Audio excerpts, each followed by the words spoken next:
आप सुबह उठते हैं और रोज की तरह बिना सोचे समझे अपना फोन उठाते हैं। ये एक सामान्य आदत है। आप स्क्रीन अनलॉक करते हैं, लेकिन इस बार कुछ अलग लगता है। कोई नोटिफिकेशन नहीं है। आप मैसेज खोलते हैं, लेकिन वे लोड नहीं होते। आप अन्य ऐप्स आजमाते हैं, फिर गूगल खोलते हैं, लेकिन हर जगह एक ही स्थिति है, कुछ भी काम नहीं कर रहा। शुरुआत में आप इसे एक सामान्य नेटवर्क समस्या समझते हैं। आप वाईफाई रिस्टार्ट करते हैं, मोबाइल डेटा ऑन करते हैं, यहां तक कि फोन भी रिस्टार्ट कर लेते हैं, लेकिन कोई बदलाव नहीं आता। यहीं से एक हल्की चिंता शुरू होती है। अगले कुछ मिनटों में आप बार बार प्रयास करते रहते हैं, लेकिन स्थिति वही रहती है।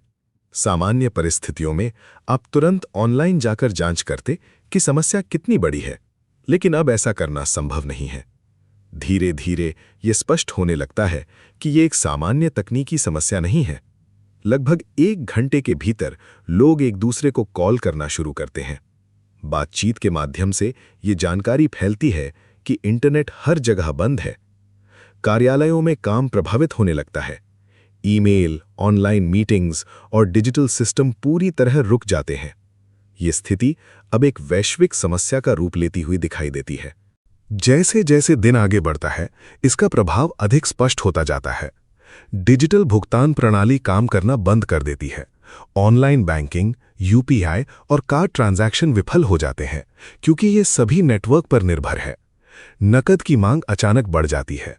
एटीएम के बाहर भीड़ लगती है और कई मशीनें काम करना बंद कर देती हैं। इसी के साथ सप्लाई चेन प्रभावित होती है। डिलीवरी सिस्टम रुक जाते हैं और आवश्यक वस्तुओं की उपलब्धता कम होने लगती है। बाजारों में अस्थिरता का माहौल बनता है। अस्पतालों और स्वास्थ्य सेवाओं पर इसका गंभीर प्रभाव पड़ता है। कई चिकित्सा प्रणालियां डिजिटल रिकॉर्ड और ऑनलाइन संचार पर निर्भर होती है। इंटरनेट के अभाव में मरीजों की जानकारी तक तुरंत पहुंचना कठिन हो जाता है। समन्वय में देरी होती है, जिससे उपचार प्रक्रिया प्रभावित होती है। परिवहन क्षेत्र भी इससे अछूता नहीं रहता। उड़ानों में देरी होती है, नेविगेशन सिस्टम प्रभावित होते हैं और कई सेवाएं अस्थायी रूप से बंद हो जाती हैं। कुछ दिनों के भीतर स्थिति और जटिल हो जाती है। व्यवसायों को भारी आर्थिक नुकसान होने लगता है और कई कंपनियां संचालन जारी रखने में असमर्थ हो जाती हैं। डिजिटल प्लेटफॉर्म पर आधारित उद्योग लगभग ठप हो जाते हैं। संचार के साधन सीमित हो जाते हैं और लोगों को पारंपरिक तरीकों जैसे फोन कॉल या व्यक्तिगत मुलाकात पर निर्भर होना पड़ता है। ये परिवर्तन अचानक और चुनौतीपूर्ण होता है।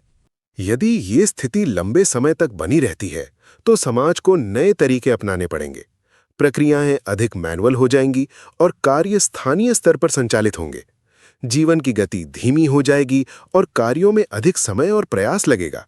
हालांकि कुछ सकारात्मक परिवर्तन भी संभव है, जैसे व्यक्तिगत संवाद में वृद्धि और डिजिटल निर्भरता में कमी, लेकिन इसके साथ ही आधुनिक सुविधाओं का अभाव भी महसूस होगा। अंततः ये स्पष्ट हो जाता है कि इंटरनेट केवल संचार या मनोरंजन का माध्यम नहीं है, बल्कि ये आधुनिक जीवन की मूल संरचना का एक महत्वपूर्ण हिस्सा है। इसकी अनुपस्थिति से ये समझ आता है कि हमारी दैनिक गतिविधियां कितनी गहराई से इस पर निर्भर हैं। जब तक ये मौजूद रहता है, हम इसकी भूमिका को सामान्य मानते हैं, लेकिन इसके अभाव में इसकी वास्तविक महत्ता सामने आती है।